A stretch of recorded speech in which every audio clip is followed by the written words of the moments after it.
If it's a day called today, we're talking guitars and life. Well, welcome back everybody.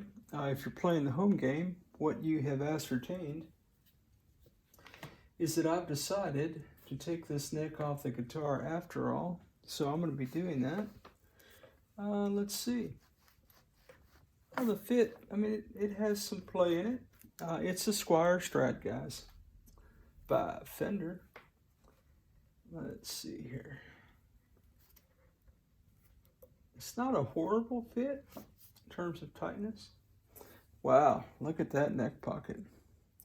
Okay, so we don't have too many nibs here, but I will take my file and shoot that bad boy right there.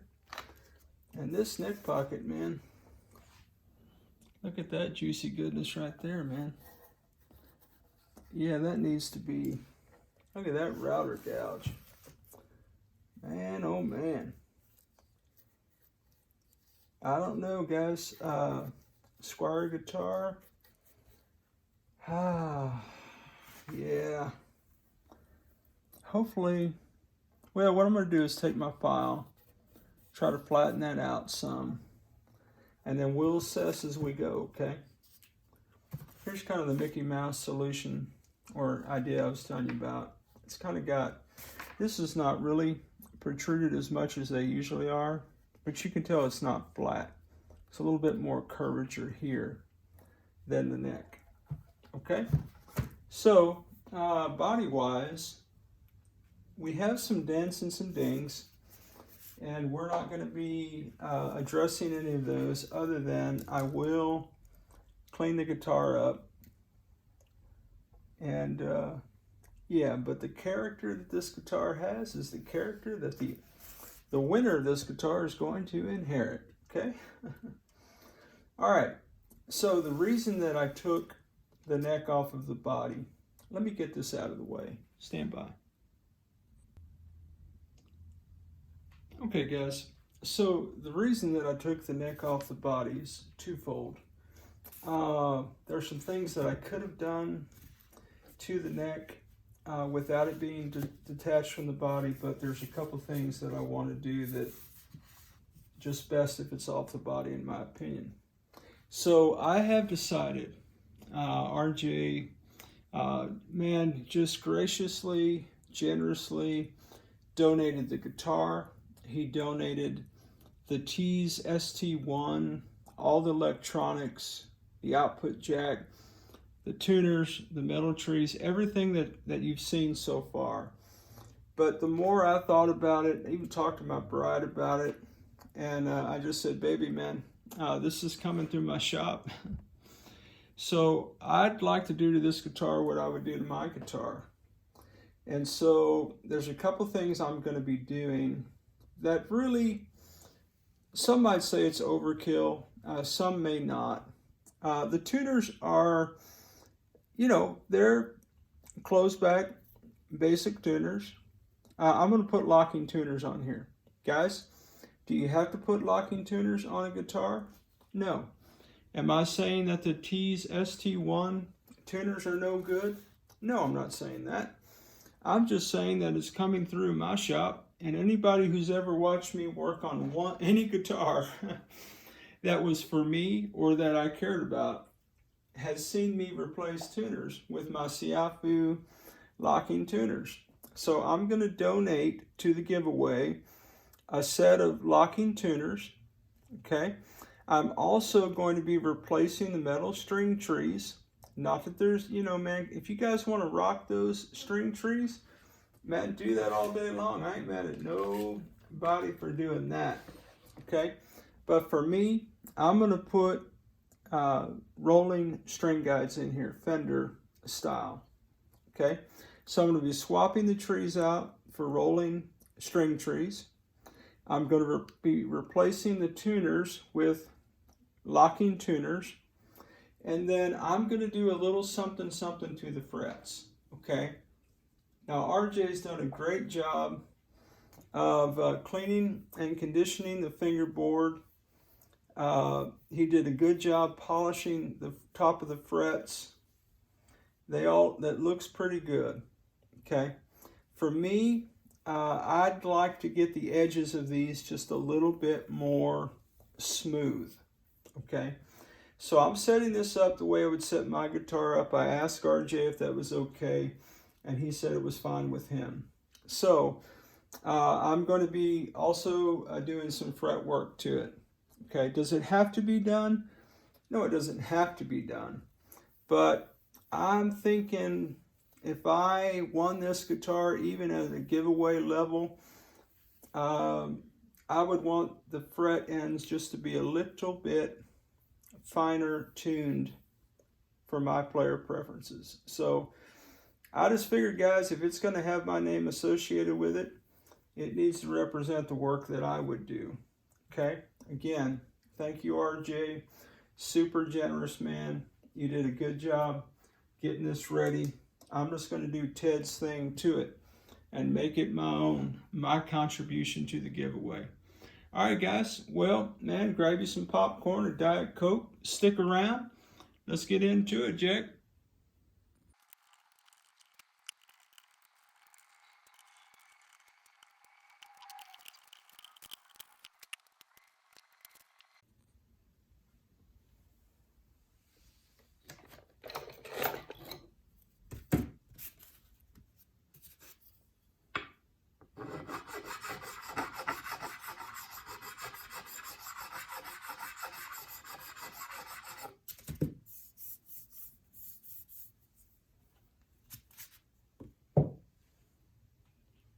That is a 3/16 truss rod.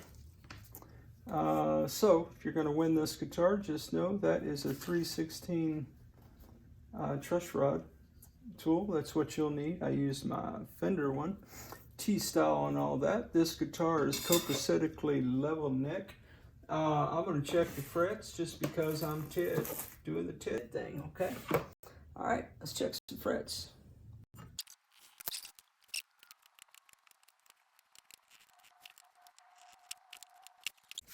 Okay, my friends, we have 3 unlevel frets here. This one and this one pretty much all the way. This one only in the middle. So we're going to deal with those. I think what I'm going to do, I'm going to check the radius of this board.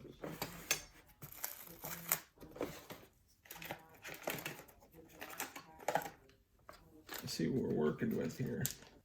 Well, all right, my friends, that is a 9.5 radius neck. I do not have a 9.5 Guyker radius sanding block. So, we're going to have to kick it old school, my friends. Do a little willy-nilly stuff here. So I'm going to try something I haven't tried before. I think what I'm going to do, so I'm going to throw a little sandpaper on this level right here, and I'm going to go, yep, that's what I'm thinking. The other option I have is to use my 10-inch radius block, the Guyker Persuasion, and deal with it that way. I do need to work on the edges of these frets. I'd like that to be smoother for my player preferences, my taste, and so I'm going to set this guitar up the way I set guitars up. Okay? All right. So I reckon I need to tape this board. That's first order of business. How many times have you watched me tape a board? Probably too many. Let me just do that offline then, or I may fast forward action. Let's see. Okay, guys, from the not to be prescriptive files, just to share my process with you. Shout out to Avery over at MusicNGear, man. If you guys haven't seen Avery's channel, give him a watch. Give him some subs, man. Give him some likes. He's a nice dude, man. Cool cat. Anyway, so what I want to make sure, when I put this first layer of tape on the side, I want to make sure that it's low enough where when I go down the side of these frets, with my sandpaper that I'm actually hitting the fret and not tape that would be over the frets. Okay. Hey man, for those of you guys who can do this with your two hands tied behind your back and all the expletives? No. And all the expletives and all that kind of stuff, man. Just know that there's some folks hanging out with us that may never have done this before. For their benefit and enjoyment, perhaps edification, they can learn what not to do by watching me. I always do two layers of tape here, and the reason I'm doing 2 layers of tape is because when I sand the sides of these frets, sometimes that sandpaper, if I just use the 1 layer of tape, I'll eat through that first layer, and then when I go to take these off, it's going to catch a little bit more than I want it to. I don't want to spend a whole lot of time peeling tape off a guitar neck, if you feel what I'm saying. All right, I'm going to do the other side, and then we'll get on with business here.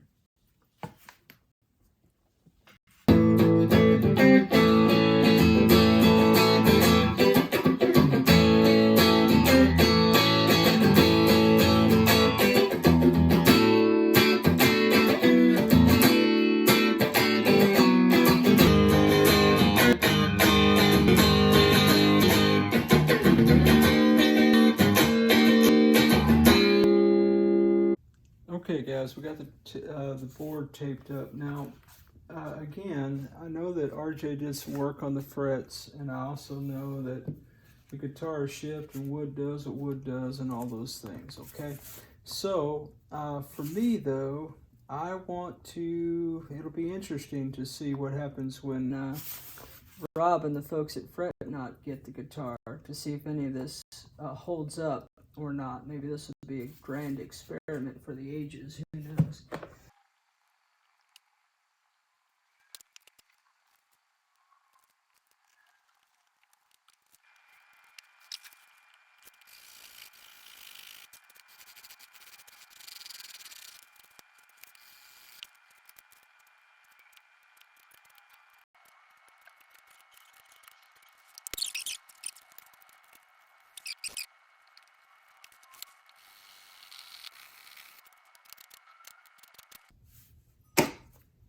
Okay, my friends, we've got level frets again.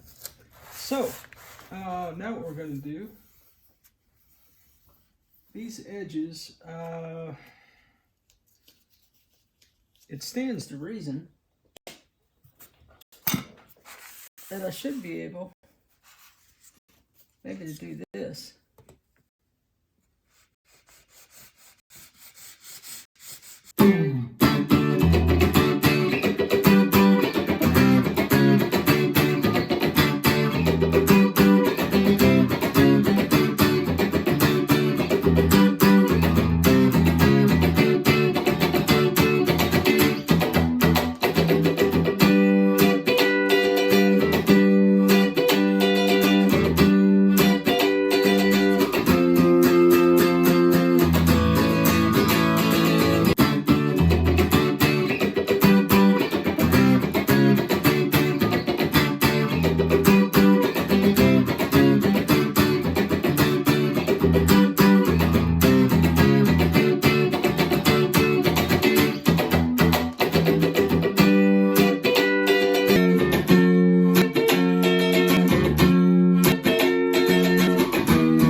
Okay guys, say it with me.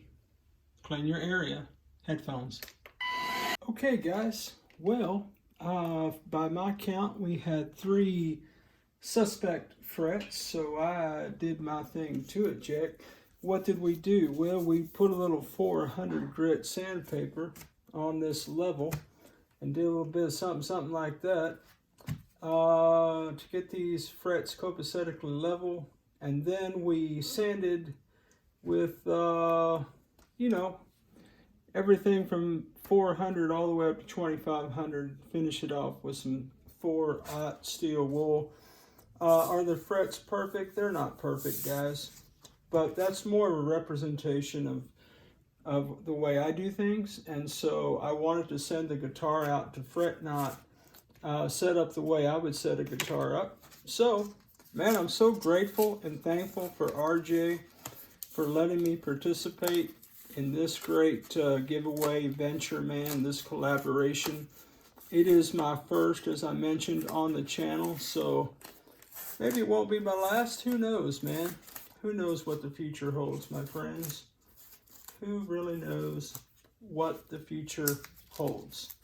So, I went into a great bit of detail. I don't know if I fast forwarded through that part of the vid or not, about how I double tape the sides so that it enables me to get these off a little bit more, well, we use the word efficiently from my standpoint. You guys do you, man. Nothing I do is prescriptive, Chris. Just descriptive of my journey, Jack. All things guitars and life. And yeah, man, RJ had really cleaned and conditioned this board, and I feel kind of bad about that. He went to a lot of work, and then I did my thing, and well, here we are. So guys, what I'm going to do now is clean this tape residue off this board, and then we'll condition this bad boy one more time. For those of you who hang on the channel, what you know is we don't edit any mistakes or anything out. So I got done doing all of those things that I was doing, and I still was not satisfied with the edges of these frets. So my friends, what I did is I went at it with my old file here, my beveling file, and then I had to do all the sandpaper again, and now I'm conditioning after having cleaned the board. So yeah, man.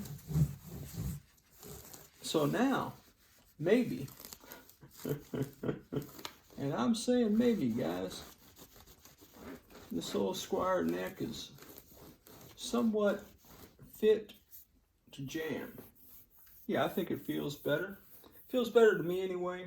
Man, so much of this is player preference, so maybe it's overkill what I'm doing. But man, I just thought, you know what, man? If RJ is going to go out of his way to donate a guitar and electronics, the least I could do is do my very best, man.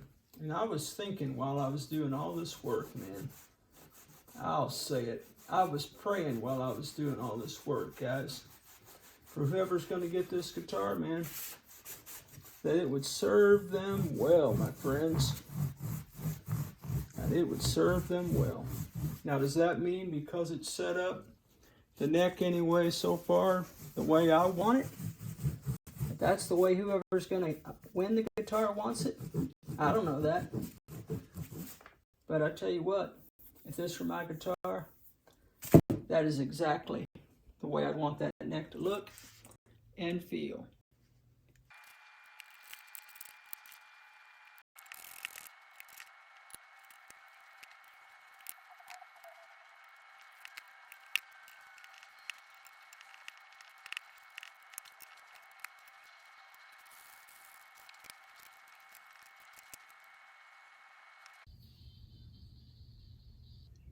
Well, all right, my friends, that is one guitar neck ready for one guitar body. Yeah, man, so what did we do in this video? Well, my friends, we found some unleveled frets. We leveled them, Jack. We crowned those bad boys up. We polished them. Yes, we did. We dealt with those frets, Jack. And then we cleaned and conditioned the fingerboard one more time. And then we installed our Siafu 18-to-1 locking tuners and my favorite Fender style rolling string guides, Jack. Well, my friends, there ain't nothing left to do now but find this neck of guitar body. So in the video coming up, we're going to work on that body jack, moving toward assembly, wiring, and getting this bad boy ready to ship out to fret. Now, hey, special shout out to RJ for sending the gear, man. He donated the guitar and the electronics. And I now have contributed by way of the locking tuners and the string guides and a little bit of TLC. Hey guys, thanks for hanging out with me today, man. You guys are the best. Well, as always, wherever you are in your guitar journey, I pray it's a long, smooth, safe, joy-filled ride for you, Jack. Hey, rock on with your bad selves, everybody. Catch you down the road.